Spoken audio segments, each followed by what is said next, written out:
that almost every single speaking engagement that I go to, I have this little thing going in the back of my head the day before, on the day, even as I'm, going to the venue, going, geez, I hope they cancel it. Welcome to the Raw and Real podcast. Are you dreaming of changing your life through opening a business, or are you curious what obstacles entrepreneurs had to overcome on their journey?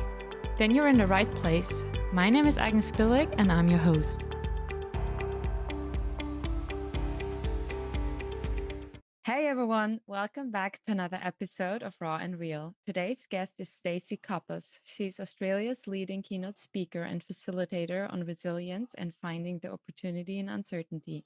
Stacey is also a coach who empowers others to take control of their lives and the author of the book, How to Be Resilient. Thanks so much for joining me today, Stacey. It's a pleasure to come and have a chat with you, Agnes.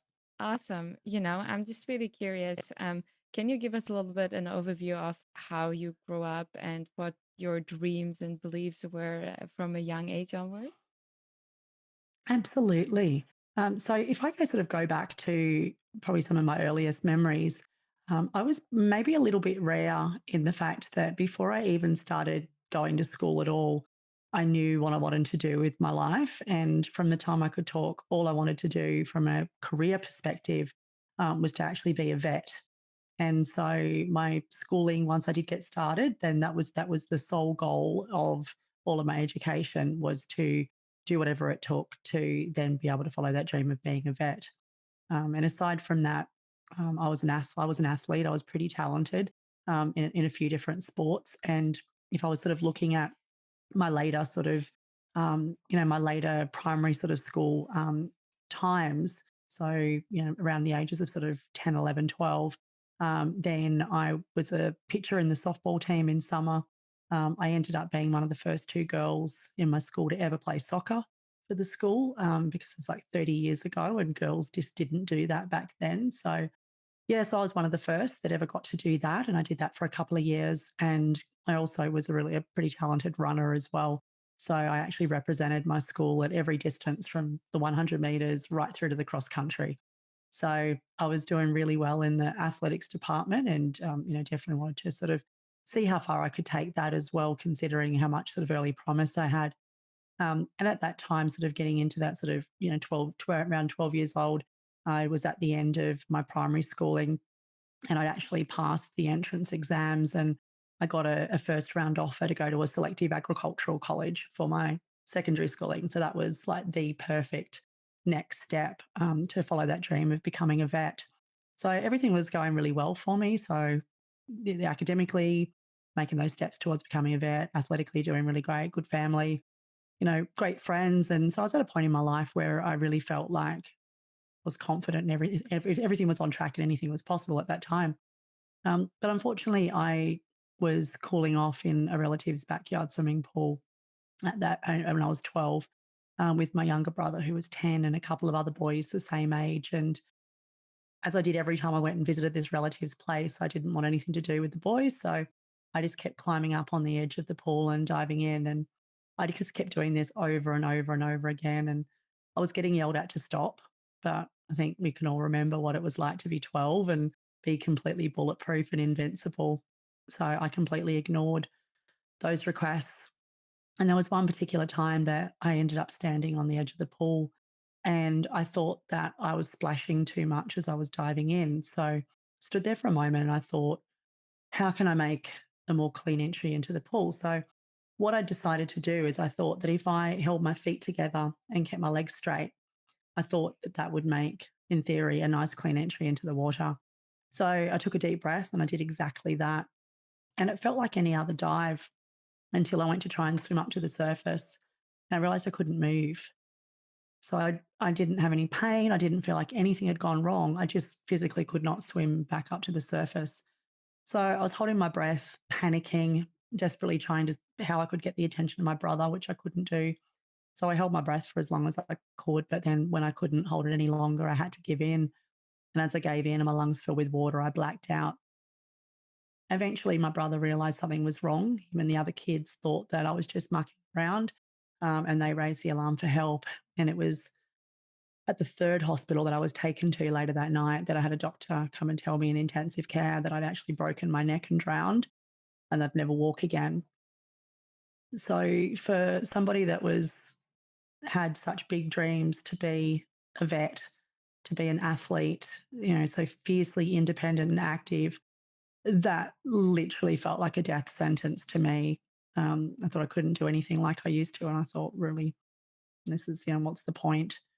So I spent 7 months in hospital, very, very challenging time. And, then throughout my teens, I really struggled. I really struggled to accept what had happened. And I ended up really bitter and angry and resentful. And that was all directed at myself because I was in that situation because of my own actions.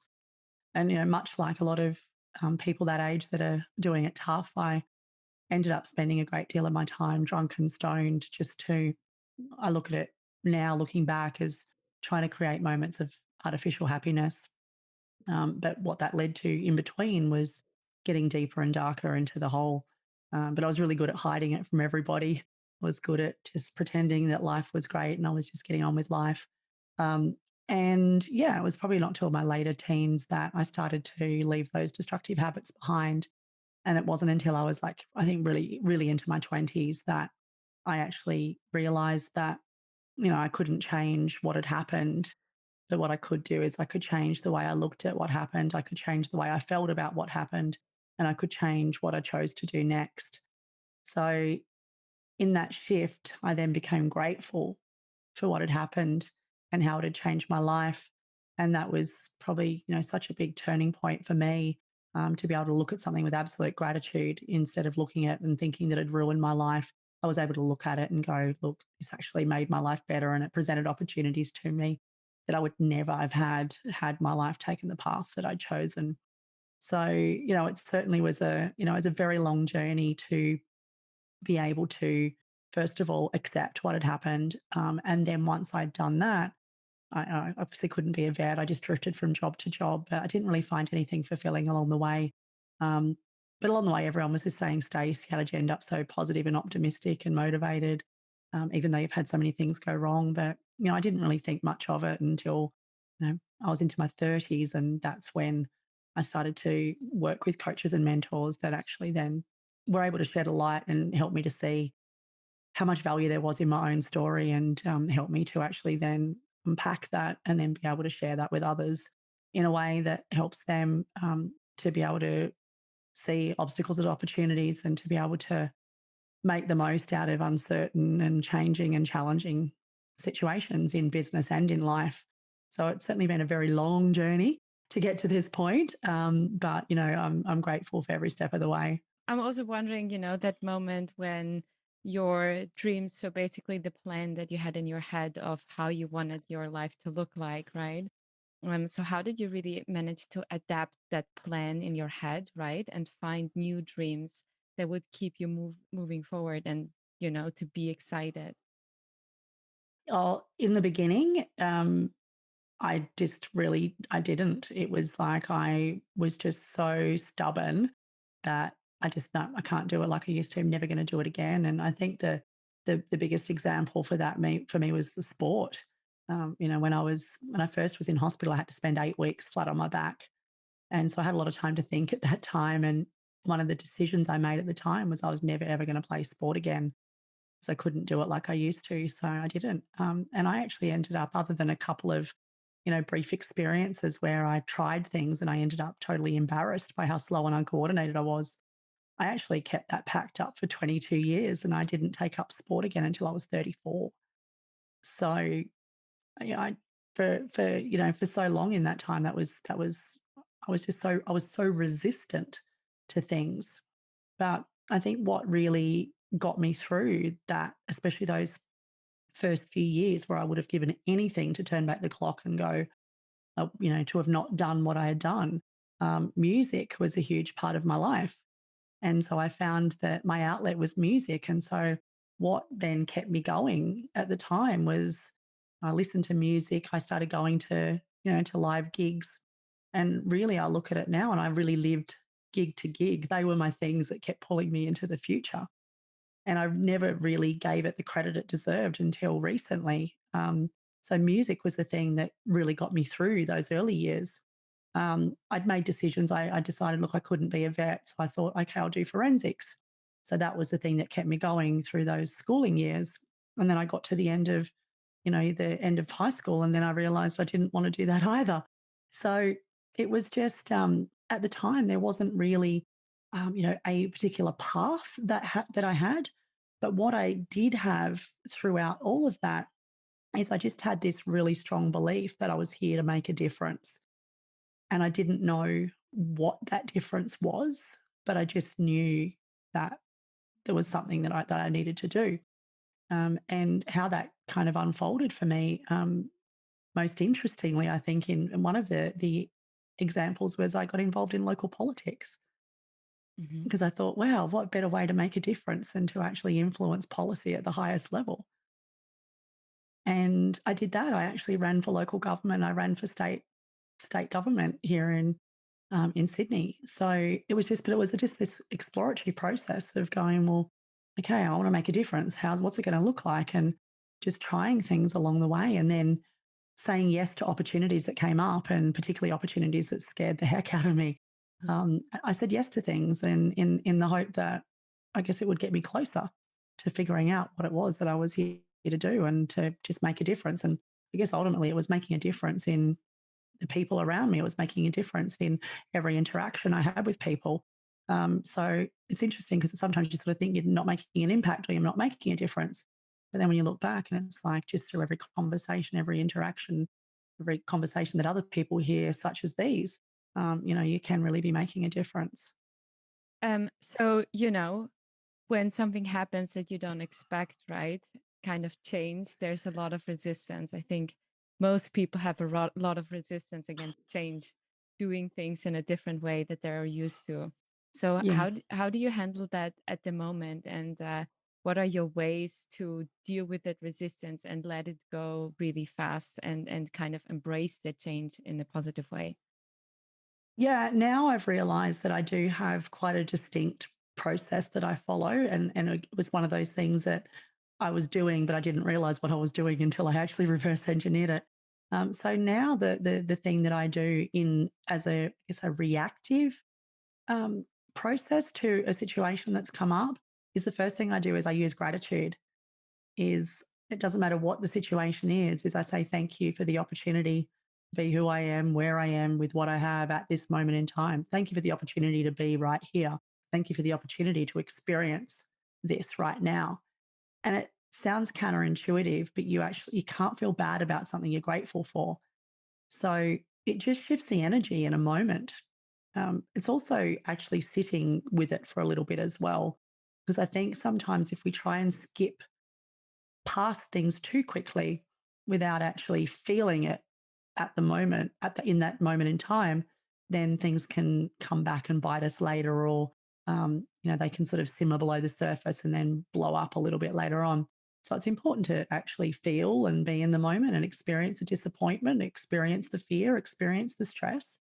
Um, but it is using that gratitude, and then the next thing I do is I actually just ask the question, what's the lesson in this?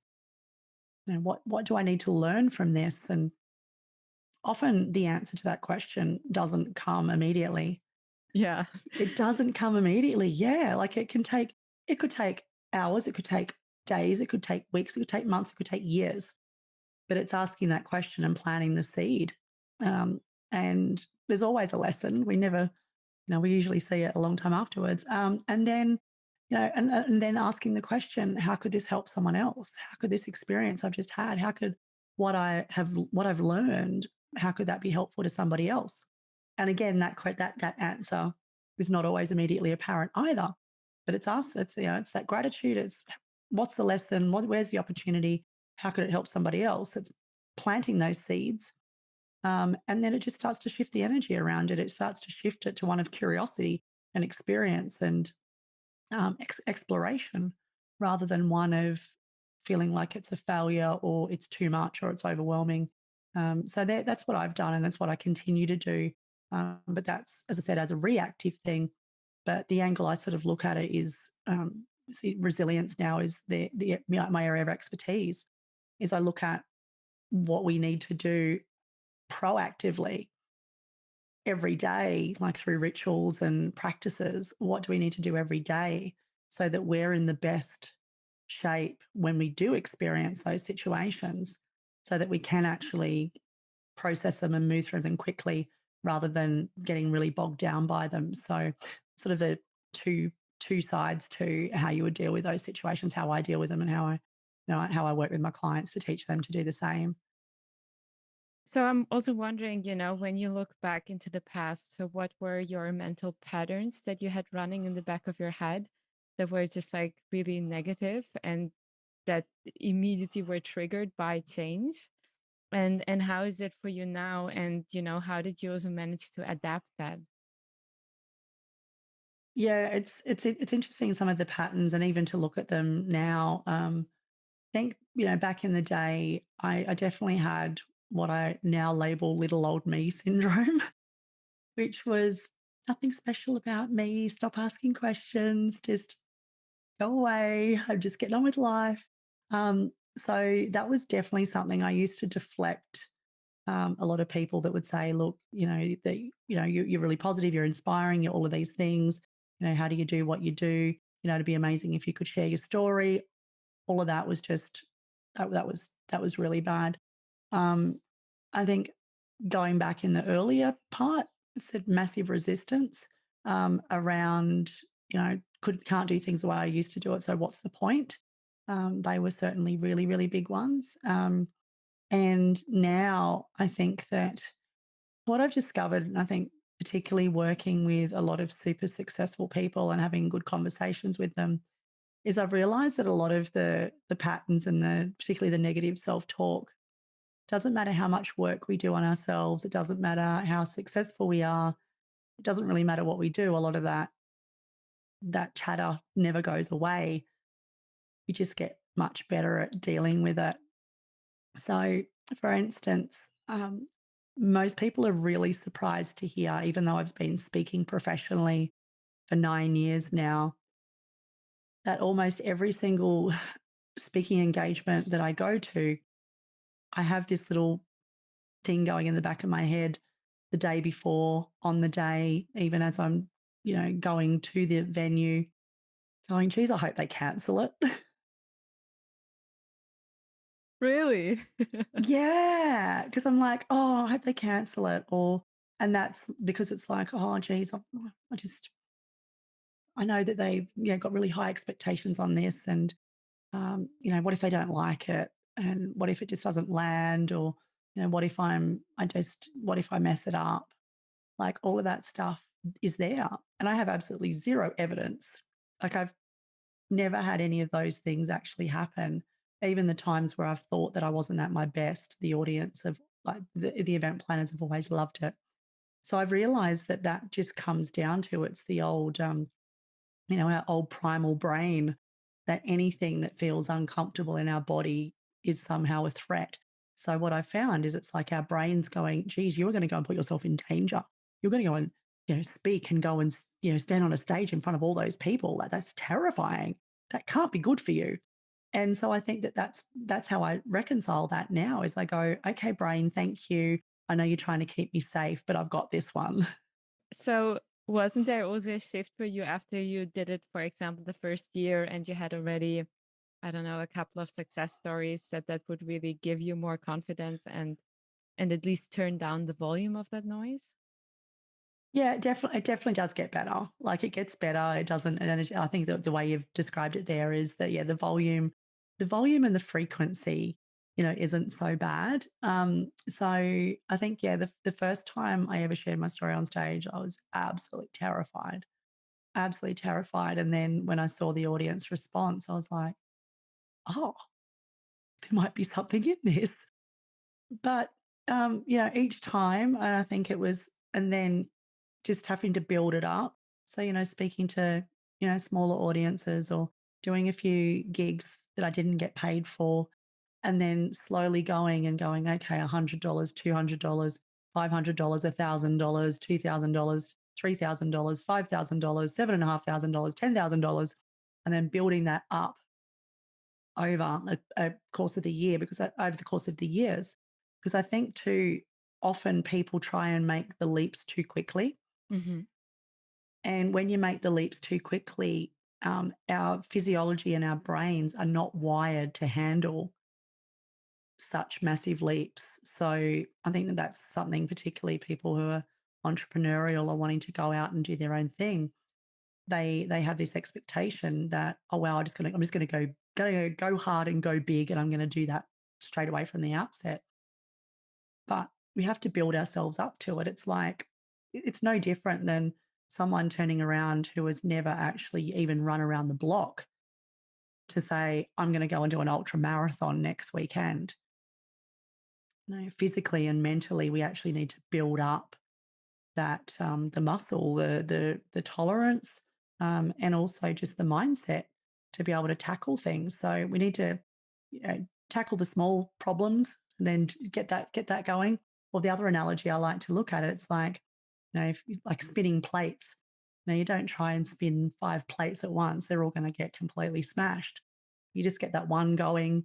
Once that is going almost independently, then you throw another one in, and then you throw another one in. Because I think that that's the problem is people try and do everything from the outset, and that's really a recipe for failure. So, as you became more and more successful as a speaker and you had more of these speaking gigs and you were also making obviously more money with it, how did you experience that? Also, knowing that there was still this voice in your head that was negative and doubting you. Yeah. So what I ended up doing, and this was I've ended up like, okay, how can I manage this? And now I talk about this quite a lot with, and now I know it's the imposter syndrome. Didn't have a name for it until recently. So what I ended up doing was I kept collecting evidence, external evidence that what I did was good and what I did had impact and meaning. So, my very early gigs, I used to do like a printed feedback form. Uh And I huh. would say, I will send you a free copy of like a little ebook or something if you fill in this feedback form. And so I asked all these questions about it. And then, if you were going to tell a friend about it, what would you write? And so what I ended up doing is I ended up scanning all of those. I had hundreds and hundreds and hundreds of those. And I scanned them and saved them on my computer. And I actually physically saved them in a box, like a file box as well. So my earliest way of dealing with that, if I really felt that I was struggling with it, was I actually used to physically pull out that box and I would then sit and read all of the feedback, and then seeing that there was all of this external evidence that what I did was good, that really helped. And then now it's a bit easier. It's like, oh, you go and read your LinkedIn recommendations or go and have a look at the testimonials on your website. Or what I do all the time now is anytime someone sends me a message and said, I listened to this podcast or I read your book or I did this, I actually take a screenshot of it on my phone and I've saved an album in my thing called testimonials. And so what I do again, I've got it with me everywhere then. So if I have those moments of doubt or that I'm really questioning what I do, then I'll just go and I'll spend a couple of minutes and I'll scroll through and just look at those. And it's like, that's just such a good reminder. And then I realized I sort of took it to another level when I was explaining this to a coaching client once. And I said to her, I said, if you read all of that stuff and you still are feeling uncertain about what you do, then ask yourself the question, are all of those people liars? And then it's like, okay, you've got abundance of external evidence that you're great at what you do. So get out there and keep doing it because you've got to, you need to show up and help these people. Yeah, I really like that. So I'm wondering, when you look at the last months also, because you're doing this already for years and years, are there still moments where you're trying something new when you're really doubting yourself and when you are really afraid of, performing that task and being able to live up to it? Oh, absolutely. And I think that particularly since March this year, when the world went a little bit mad on us, and that I couldn't go and do what I was doing, and I had to learn to adapt to do things online. And that was, to me, I felt like I was almost starting from the beginning again. And I just didn't know how I was going to do it. I would rather speak to 1,000 people in a room than, the little camera at the top of the on the top of the computer. And so then I thought, no, I'm just going to sit this out. I'm just going to wait. And then I realized that that was not only a stupid thing to do because it wasn't going to happen, it wasn't going to be over quickly. I also realized it was an incredibly selfish thing to do because I realized that the longer that this scenario went on, the more that I would be needed as a resource around, dealing with adversity and particularly uncertainty at the moment. I realized I was needed. So I had to get over myself all over again, like I had to when I first started speaking. And so I had to get really uncomfortable. And so I just did little 10-minute guest speaking spots on people's online events. And I just gave it all, even though I just didn't know if it was any good, but I just thought, I'll just give it all. And then the feedback was brilliant. So then it was like, again, just incrementally starting to do that, doing more interviews, um, just almost imagining an audience, having to do things like that just to do what I could do to get through, and realizing that while I wasn't getting the feedback that I'm used to energetically from having a room of people, I could still create a sense of intimacy and I could really still create a great experience for someone that was watching or engaging live. And so that's when I had to step up again and go, look, I really feel a deep responsibility to do this and show up fully and not do this because I was uncomfortable about doing it. So it's been a massive exercise in doing that. Also, I started coaching more one-on-one people because I didn't used to do that either because I didn't really enjoy it and I just liked speaking so much. And then I realized that again, it was a selfish thing to do. So I think sometimes it's stopping and questioning what we're doing and going, well, why is there resistance? And then if we can flip it over and go, well, if we're actually robbing somebody of the experience of either working with us or solving a problem for somebody else, then I think it really helps to get through that and to go, look, I just got to show up. I got to step up. I got to give my all, regardless of how much I love it or not. So when you also look at the last months with all of your changes, also to go more into coaching, to not feel the energy of the room and mainly speak online. So what was the most intensive perspective shift that you experienced and also really your personal learning out of that? Yeah, I definitely can pinpoint it to one particular guest speaker spot that I did that definitely changed it for me. And I was asked to do I think it was like 12, 15 minutes type thing. It was almost like TED Talk type of thing. And it was for a group of business women in South Africa. And I just sort of, I did that. And then they said that the registrations that they had were exponentially higher than they've ever had for any other event before. And then what I loved is that nearly everybody that was in the Zoom, they ended up with over 200 people turn up live, which was incredible. And I stretched my screen out as much as I could, and so many of them had their videos on. So that moment where I was like looking at the camera, but then I was actually was almost like I had a room in front of me, and just how much they took from it, and the fact that I could actually then have that impact to a group of women in South Africa without leaving my room.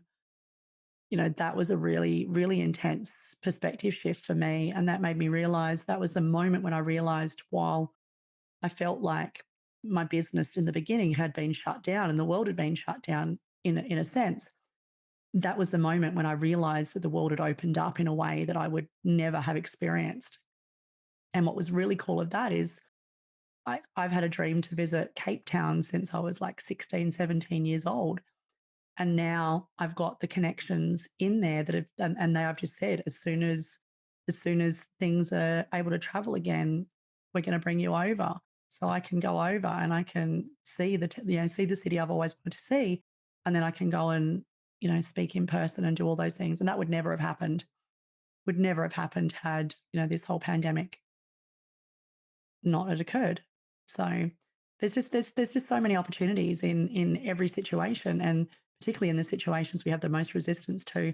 If we actually stopped and looked at them and go, okay, what if I stop resisting, and what if I actually embraced it and open my mind to it instead of closing my mind to it? what could come of it. And it's definitely been a positive experience in many ways. So, what do you think is the best way to find the courage and to lean into the resistance? Because often it's scary. Oh, absolutely, it's scary. And it's learning to love that scary, I think, is what I've got to the point now where I'm finding the more it scares me, the more likely I am to say yes. Um, and it is. It's like, okay, we're not in physical danger with a lot of this stuff. A lot of it is just that talk about, well, what if I mess up? And I think it's just flipping the what ifs. Mm-hmm. Instead of asking what if in a negative context, ask what if in a positive context. Mm-hmm. What if this works? What if this ends up being the best opportunity of my life? What if I end up meeting, someone incredible through this? What if this leads to an adventure that I could never have dreamed of? And I think it is. It's just actually just taking a deep breath and going, again, this is my primal brain trying to keep me safe. And just saying, thanks, I got this. As long as it's, I think if it's not in physical danger, and you're not putting other people at risk, what's the worst that can happen? And I think it also takes me back to, I remember Tim Ferriss has spoken about it before, and I really loved his frame on situations like that. And he called it fear setting rather than goal setting. And so his approach to it is to actually go, what is the absolute worst that could happen if I follow this through? And then if that thing was to happen, what would it take for me to get back to where I am in this moment right now? And often it's not much. And I've sort of found in my experience, there's not a lot of decisions in life that can't be undone, can't be taken back and have a do-over. Yeah, I think the problem is just sometimes we have the feeling we're running out of time or we should be at a different spot in life than we are right now. And Absolutely. I think that's what really makes it hard in the end. Yeah, and what you've just touched on there is something that has been a recurring theme, particularly to the groups of entrepreneurs I've been speaking to over the last few months. There is that perception that they're not where they thought they would be. I experience that all the time. But one of the things that I've discovered, and some of the things I've talked about in the past, is that the focus on the outcome, absolutely, but don't be so wedded to the timeline. Just because you said you were going to do it by a certain date, so what? It's like we've all got our own timeline, and there's things that happen that take us from the timeline. I think also too what I've definitely not I think what I've definitely found is that we overestimate what we can do in a year and we completely underestimate what we can do in 5. So I think it comes back to something that we discussed earlier on. It's that people try and do too much too soon rather than, the old Aesop's fable of the hare and the tortoise, isn't it? It's that whole thing is if you're just taking consistent action in the right direction. So, so what about the timeline? Mhm. Be flexible about the timeline, be flexible about how. And even to the point, sometimes you might go, wow, I've put all this effort into doing trying to achieve a particular outcome. Sometimes we fall out of love with that outcome. Sometimes it's no longer something that we see in our future. And it is okay at that point to go, it's not me anymore, and walk away from it. And really not needing to justify that decision to anybody except yourself. So, and some of the stuff I've walked away from. I had another business with a couple of co-founders that I co-founded around the same time that I started my resilience business, and I worked on that business alongside my other business or this business for a couple of years, and then I got to the point where I was that Confucius quote about, the man that chases two rabbits catches neither. And I had to then stop and go, well, why am I doing this if I don't love it? And I did some work on my values and I did some work on alignment. And I realized that the other business wasn't something that was in my values.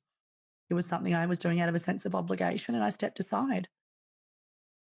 And I found every time I've stopped something in my life, I've had exponential growth in other areas because you've lightened the load.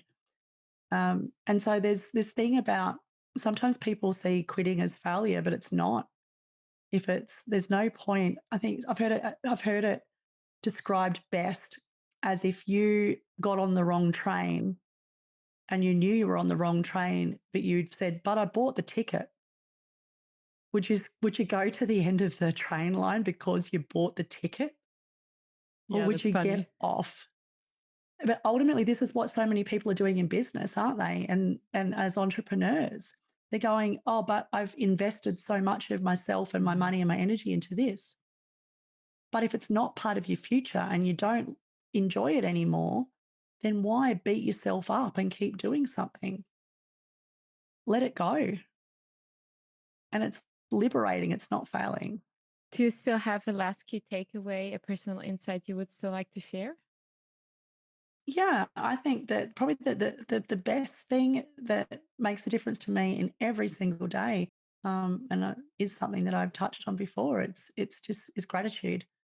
It's just in every moment. I practice gratitude proactively, and I practice gratitude reactively. So I think we spoke about in the moment to use gratitude to help shift the energy around something that is overwhelming or challenging. But I actually use like gratitude mantras. It's the first thing I say to myself when I wake up in the morning, and it's the last thing I say to myself as I go to sleep each night. And it's just programming myself to be present in the moment and to be grateful for everything that comes. And that was, thank you for the opportunity to be who I am, where I am, with what I have at this moment in time. And I find that that gets me out of any discomfort, but it also is conditioning myself to be grateful for everything that comes our way. And I think if we can have that perspective, that there's really not much that we can't handle. Awesome. And where can people find you online? Yeah, so probably the best places to connect with me online is LinkedIn or Instagram. And also, if anyone would like to have a look at How to Be Resilient, the book, there's a free download of the book at howtoberesilient.com.au. And that just goes into a series of exercises that people can use proactively, so that they're building that resilience muscle and they're equipped for when things don't go to plan, so they can deal with them a lot quicker and get the lessons and grow through them rather than, going through them. Awesome. Thanks so much for all of the tips on dealing with resilience and adversity. So, for everyone who's watching or listening, we would love to hear from you and hear what your favorite takeaway was from today. So, please let us know in the comments below the video.